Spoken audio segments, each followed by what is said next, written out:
172,800 seconds. Or 2,880 minutes. No? How about 48 hours? A lot can happen in 48 hours. You can catch and recover from a common cold. You can get a few things dry cleaned, or get that annoying leak in your car fixed. You could even, if you so decided and had the know-how, build a world. With these competitions that happen all over. A group of friends, classmates, colleagues, associates, even sometimes strangers, get together and build a world.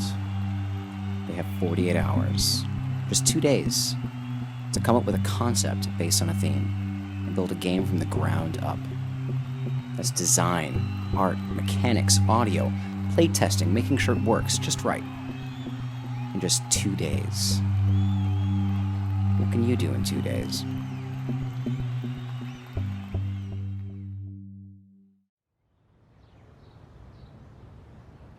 It's the Uncanny Valley. I'm Alexis Ayala. Each episode we choose a point of interest and tell a story based on that idea. This episode, 48 Hours. The Global Game Jam is an event that happens every year, where groups of people get together to make games based on a theme. The theme is distributed worldwide, and each team just has 48 hours to design and create a game. We followed Team Blackwolf, a group of 5 university students. From concept all the way through to completion, we tracked to see how they went. How much sleep did you get this weekend? 2 hours. 2 hours. 2 hours of, yeah. Okay, and how do you feel right now? A little tired, a little exhausted, but I'm standing, so it means I'm fine at the moment.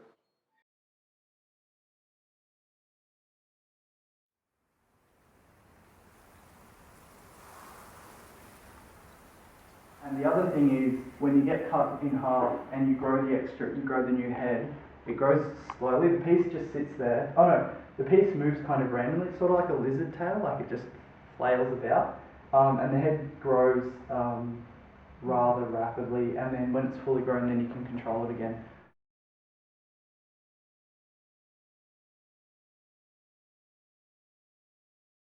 The theme was excellent. I thought using an image is absolutely brilliant. One of the problems with a universal competition is the language barrier, and the fact that they completely, just sidestep that was excellent.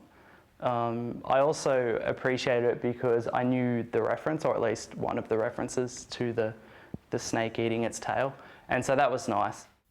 Can you tell me about your concept for this year?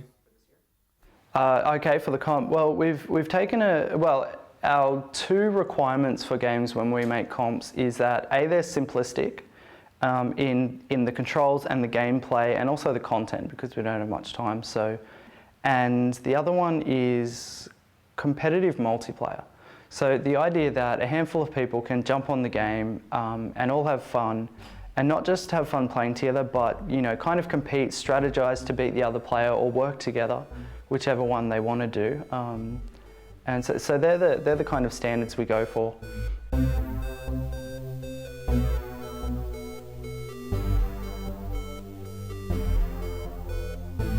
I've participated in 4 game jams before, all of them in Brisbane. This is the first one I've organised, but so far it's going pretty well. Can you talk a bit about the difference in morale from beginning to end? So right now it's quite relaxed and everyone's kind of getting along well, and the creative juices are flowing, which is really great. People will probably work solidly for a couple of hours and start crashing about 2 or 3 a.m. Well, yeah, at the moment everyone's excited. Come about midday on Sunday, everyone will be stressing out, trying to make sure that the game works. Everything that they wanted to put in it is in it, which usually doesn't actually happen. So I'm really hoping that they can, I'm actually really hoping that we as organisers can at least help facilitate that so that they don't have as much to worry about. Basically, we were checking out we're getting some weird bugs where ghost players were still exist in the game. So some people did teams fixed it up so that there weren't players anymore, but because of some other things are broken because they assumed that players would always exist. Like everyone else, Team Blackwolf have worked all night. sitting for hours on end and barely moving from their stations. The adrenaline and excitement carry them to the first and arguably most important push of the event. With little rest and, let's not forget, the less than ideal sleeping conditions, they need to power through and get as much work done as fast as possible. Think of it this way. If you pause for too long, you may lose momentum. When you're working for this many hours straight, you're eventually going to hit a wall. But if you can get all the big things out of the way quickly, by the time you hit that wall, you'll have much less to worry about. These competitions are equal parts planning, work ethic, execution, and psychological marathon. Not everyone's suited for it. Most people don't even finish.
Your execution on the game.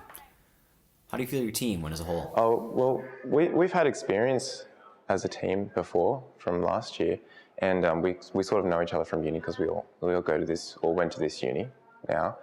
So we work well together as a team, and I think we all pulled our own weight. So, did you guys hit your mark? Yeah, we did.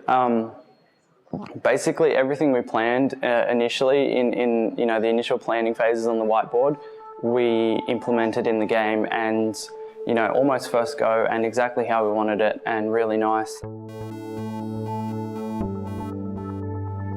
With the clock set at 0, the teams finally have a real chance to check out each other's games.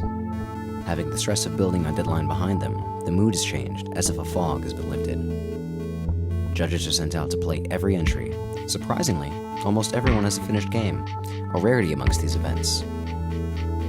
In total, there's around 432 man-hours spent, divided per team in making games this weekend.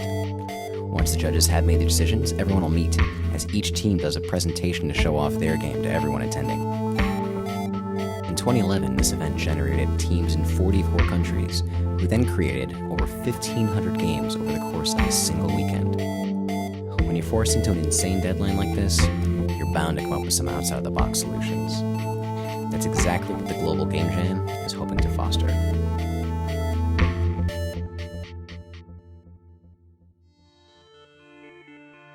Having had the theme several hours early, I was really hoping, because it's a huge thing. There's so much scope. There's the literal sort of snake eating its own tail. Then there's the whole metaphorical sort of infinite.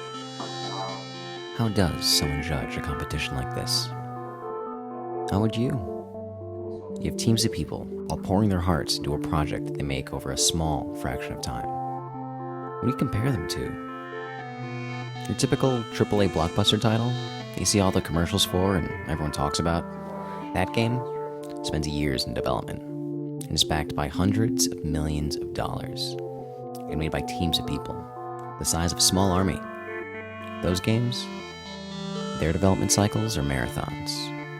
These games are sprints. And you know what? Almost every entry in this competition is wildly different from each other. You can really clearly see it in some of them. But some of them I'm kind of at a loss for. Like Snake Eater, I kind of don't. How different are big blockbuster titles from one another? Sometimes you can't even tell. So again, how do you judge a competition like this? Is the belle of the ball the queen? Well, I can't get over how lovely that is.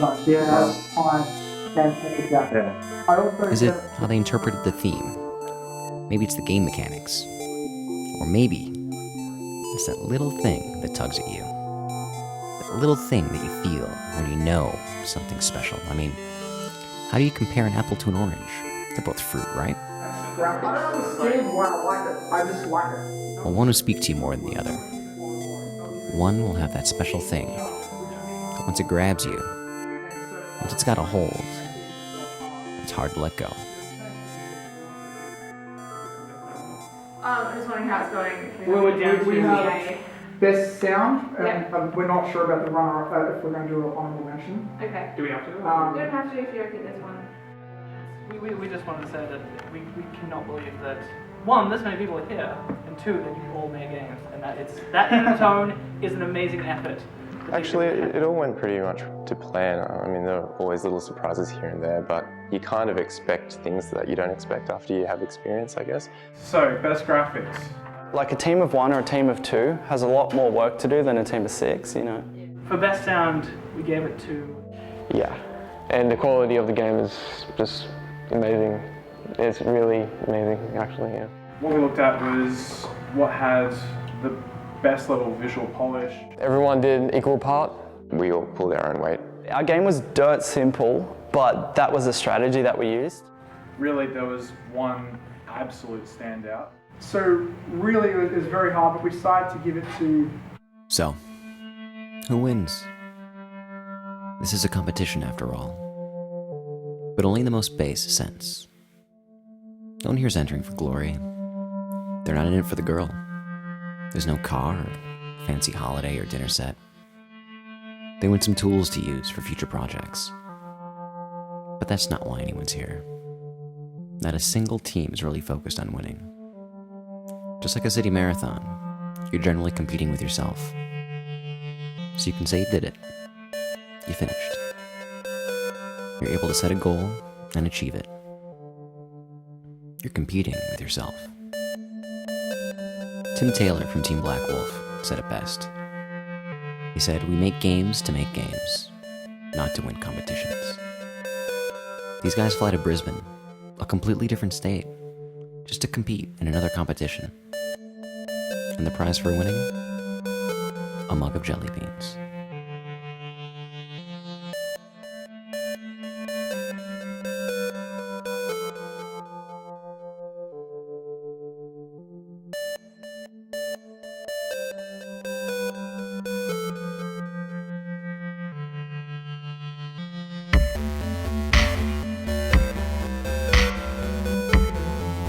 Really, there was one absolute standout. That was Snake Eater.